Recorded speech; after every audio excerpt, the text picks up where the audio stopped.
গোপন সংবাদের ভিত্তিতে জানা যায়, সুন্দরবনে কুখ্যাত ডাকাত ছোট সুমন বাহিনীর এক সদস্য সুন্দরবনের ফেলুর খন্ড বৈধমারী এলাকায় অবস্থান করছে।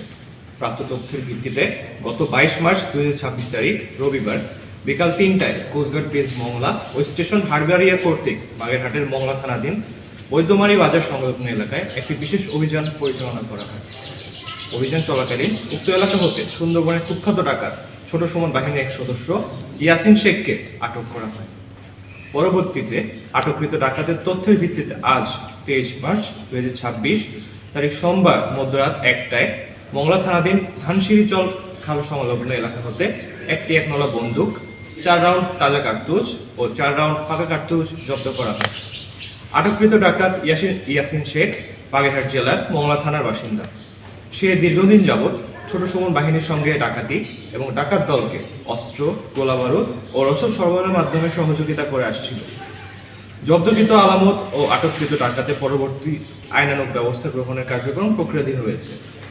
আমরা দস্যুদের উদ্দেশ্যে বলতে চাই, সুন্দরবনকে দস্যুমুক্ত রাখতে কোস্টগার্ডের অভিযান অব্যাহত থাকবে।